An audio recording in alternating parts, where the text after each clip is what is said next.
দর্শক, আজ এমন এক রহস্য ঘেরা বইয়ের কথা বলবো যার নাম অনেকেই শুনেছেন, কিন্তু এর ভেতরের গল্পটা খুব কম মানুষই জানেন। যে বইটি দেখছেন এর উচ্চতা প্রায় ৩ থেকে ৪ বছরের শিশুর সমান, আর ওজনে প্রায় একজন প্রাপ্তবয়স্ক মানুষের মতো প্রায় ৭৫ কেজি, যার প্রতিটি পৃষ্ঠা তৈরি হয়েছে ১৬০টি প্রাণীর চামড়া দিয়ে। আর সবচেয়ে অবাক করা বিষয়, কথিত আছে এই বিশাল বইটি নাকি লেখা হয়েছিল মাত্র এক রাতেই, আর তা নাকি লিখেছে খোদ শয়তান।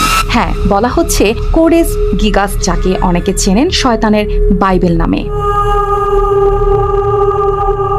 ইতিহাস বলছে এক সন্ন্যাসী গুরুতর অপরাধ করে বসেছিল। সেই অপরাধের শাস্তি ছিল ভয়াবহ। তাকে জীবন্ত দেয়ালের ভেতরে পুঁতে ফেলা হবে। বাঁচার শেষ চেষ্টা হিসেবে সেই মঠের প্রধানের কাছে প্রতিশ্রুতি দেয় এক রাতেই এমন একটি বই লিখবে যা মঠকে করে তুলবে চিরদিনের জন্য বিখ্যাত।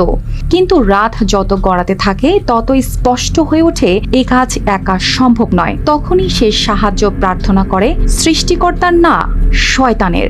বিনিময়ে নিজের আত্মা উৎসর্গ করে, আর কৃতজ্ঞতা হিসেবে বইয়ের ভেতরে পুরো এক পৃষ্ঠা জুড়ে আঁকে শয়তানের প্রতিকৃতি। আর ঠিক বিপরীতে স্বর্গের ছবি, মানে একদিকে নরক, অন্যদিকে মুক্তি।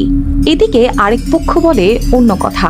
১৩০০ শতকে বর্তমান চেক প্রজাতন্ত্রের খ্রিস্টান মঠ বেনেডিক্টাইনে এই বইটির সৃষ্টি। প্রায় ৩০০ পৃষ্ঠার এই বিশাল পাণ্ডুলিপিটি কেবল ধর্মীয় গ্রন্থ নয়, বরং এক বিস্ময়কর জ্ঞান ভাণ্ডার, জাদুবিদ্যা ও এক্সেসিজমের সূত্র।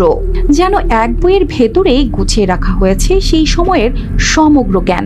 গবেষকরা বলছেন এই বই এক রাতে লেখা তো দূরের কথা, এটি সম্পূর্ণ করতে লেগেছে কয়েকজন, এবং কমপক্ষে ২০ থেকে ৩০ বছর। আরো বিস্ময়ের বিষয় হলো পুরো বই জুড়ে হাতের লেখা একই রকম, যেন একজন মানুষই শুরু থেকে শেষ পর্যন্ত লিখে গেছেন।